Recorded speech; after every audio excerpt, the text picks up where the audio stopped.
So I'm returning home from traveling, and I got sick enough.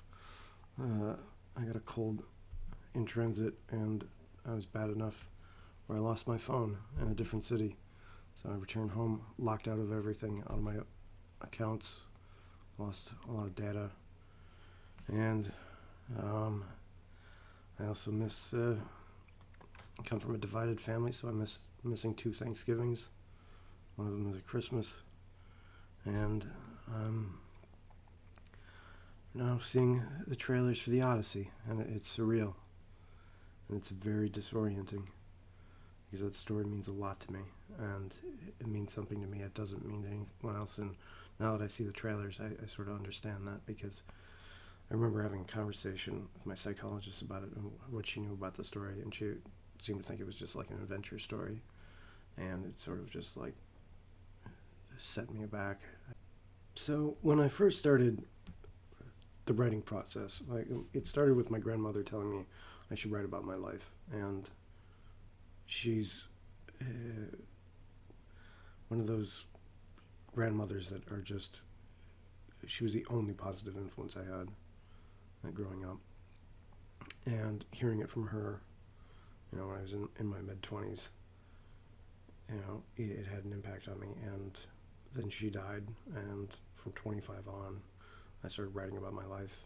And when I was looking back on my memories of the past, the previous 25 years, there was only one way I could figure out how to write it, and that was, to relate my life to the Odyssey. For a number of different reasons. First, the Odysseus was the first literary figure to ever go to hell, and my death experience, 15. They call it the Nikia. It's a visit to the underworld, in that sense. So, if a sailor got shipwrecked and went into like a cave and had a dream about someone who died, that was visiting the underworld in a very strict, realistic sense. And it's in Aboriginal cultures, it's not uncommon that it's forbidden to wake someone when they're asleep, because they're in the nightlands, they're visiting the dead. Because what happens is that, if you live long enough, like me, you see people who've died and passed away in your dreams, and it's surreal. I've seen my grandmother, and it's surreal, and because they're just perfectly encapsulated in a way that, and if you live in a world where death happens at a young age and is around you and pretty common, that makes a whole lot more sense. So one of the other stories that was seen straight out of the Odyssey was in 2007, and it was my first behavioral health admission, where I had to admit myself for ideation, and voluntarily. I was 22. I looked a lot younger than that, but I met a woman and on the ward who was older than me, and it was like the famous story of Odysseus being stuck on an island and with Calypso, and her trying to take him as the eternal husband. And I was friendly to this woman, and it was only after a few days that I realized how institutionalized she was.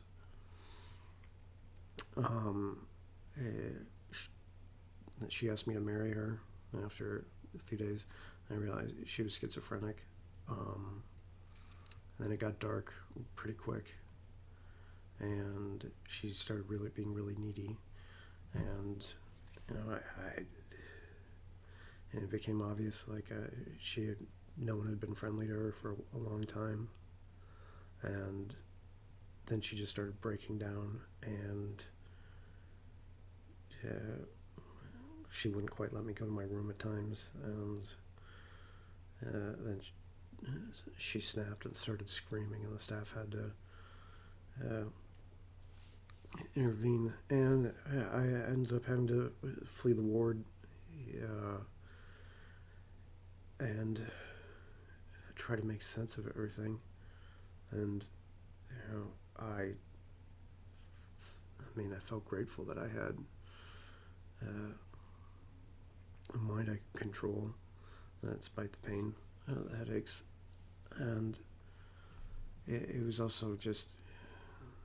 She was also 6'7", which I didn't quite realize when I first sat down next to her. But all of a sudden she stood up, and I realized, okay, she's sick, and I'm 5'9", so I'm not I'm not a dwarf, but anyone is next to 6'7". So rather early on, my writing was intertextual with the Odyssey, and that is, you understand one text through the body of another text, and that it's not an adventure story, and that there's this concept in existentialism called thronedness. It's the degree and the measurement of which you are thrown into something, and that I would always get irritated when people said, you've had a journey or something. Like, it's not a journey. A journey is something that can be an adventure. It can have positive moments. When it's explicitly not, it's just a maelstrom of being thrown. There's another word for that. It's Odyssey. And the horror of where that word comes from. Odysseus' name comes from the Greek word odysseumai. It means to be hated, to be wrathed against. And there's a duality to that, in that he is both someone who is suffering and inflicts suffering on other people because of it, in the same way that you can relate to anyone who's been really damaged. It is like, if you get close to someone like that, you'll get damaged. So the story of the Odyssey also appealed in another important sense, in that the stigma of mental health did not exist in that world. In some ways it was inverted, and that there was a reverence, because it was incorporated into something called divine madness. And the concept was that someone could go through things, they could be bludgeoned to the point of hardship, that they produce things of prophecy or poetry or wisdom. And there is it was their way of making sense of post-traumatic stress with a lot of soldiers. So, and that is a lot where we get the Iliad and the Odyssey from. It's just the stories complement each other, and that it shows the largest, the most important war in the region on a massive scale, and then the consequences on an individual.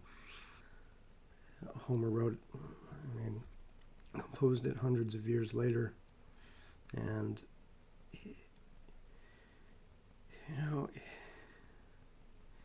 the thing that makes this personal is that, it's an adventure story for a lot of people, but the only reason it exists is because Homer was disabled. The rumors are that he was blind. He was considered blind, and some scholars debate this, but as someone who is disabled, it makes perfect sense. The only person who's going to have any obsession over a story like this, and when I think of him as a man, I think of someone rocking back and forth and going through dactylic hexameter, like a mental patient, composing these things. And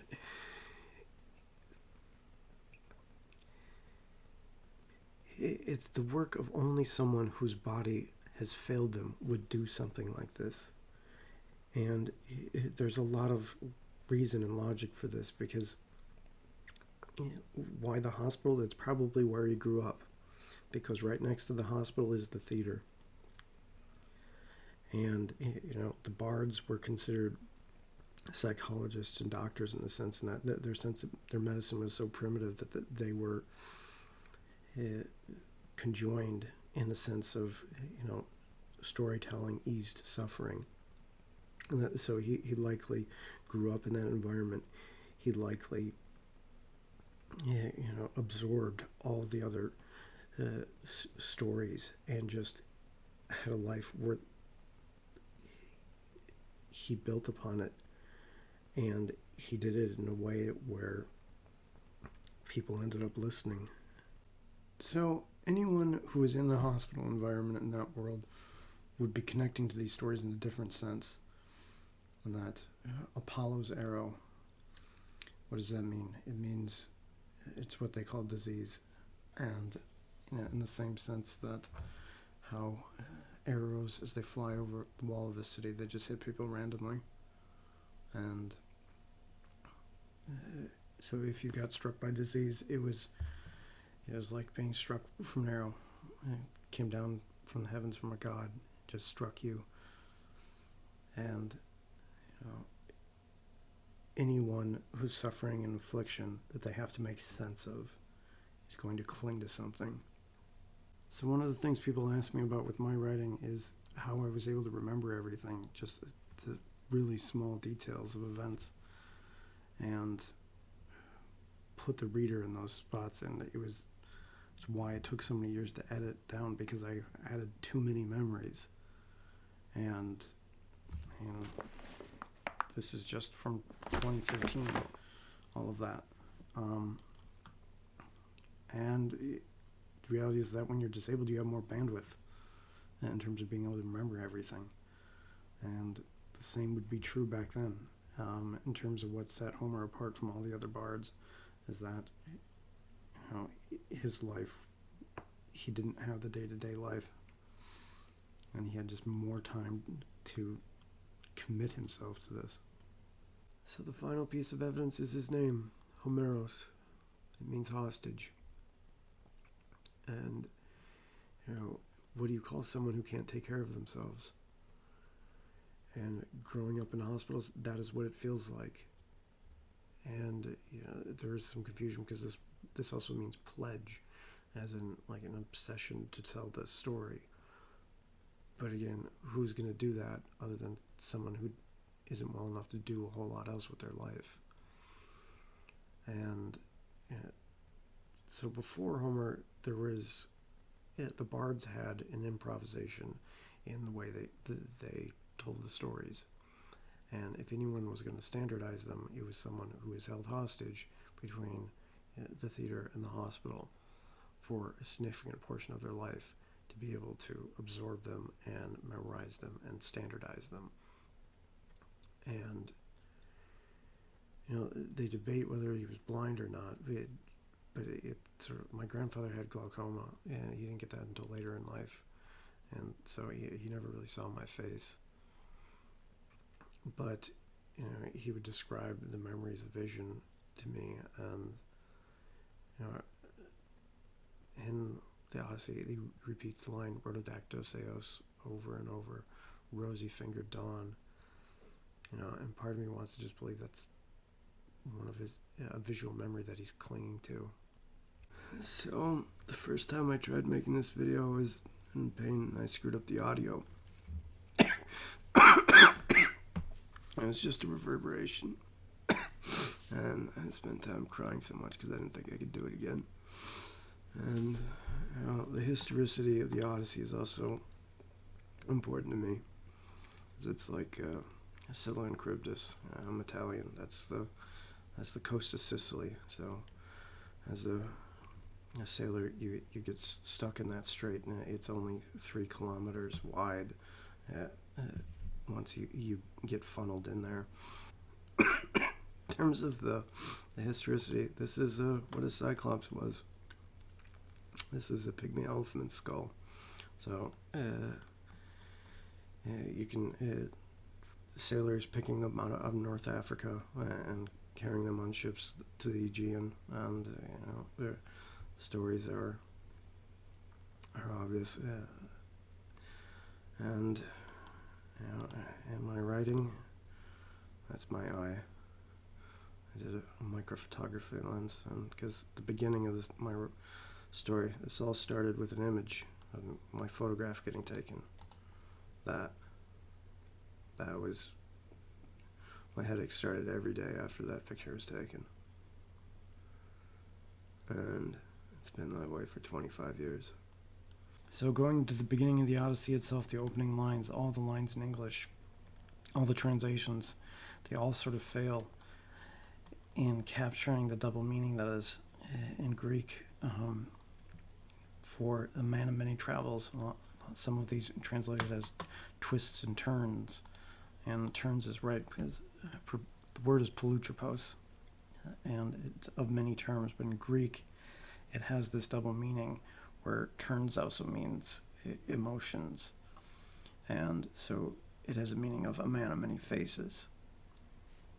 And having an invisible disability, it's, people see a healthy side of me, and there are people who don't. And in general, if I'm very unhealthy, no one sees me. So it's just invisible in the sense of layers. And in terms of turns, it like chronic pain changes your moods, how you react to things. And sometimes it feels like life is an elaborate game of faces, being stuck with an invisible condition where you sort of pretend to be healthy, and then... So the final piece of this is one thing else I got thrown into in life, which was sailing. My father took up the practice when I was a teenager, and he started chartering boats on Lake Superior, and that is considered an inland sea, technically, for how treacherous the water is. And I was taught, if you fall out of the boat, you're going to die, because you'll freeze to death before we get back in the sailboat.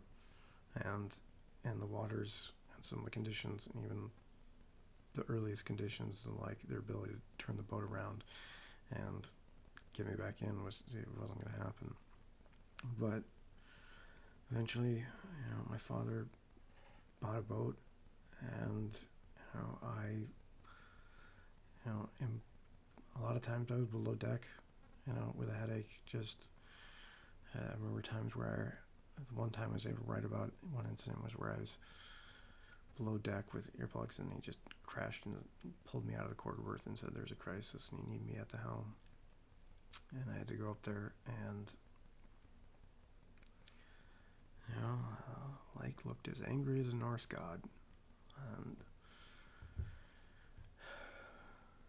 But I'm a pretty good helmsman, all things considered. My father would sometimes get angry with me with how calm I'd be, because there's something about the autism with just lack of fear is a symptom, and my ability to just sort of calmly stare at the waves, just read them. It's just like with fascination, just because they would make shapes, and I just sort of analyze the shapes, and there would be huge rollers from ships that would interact over the normal waves. I would just sort of calmly read them and just sort of steer us through them. And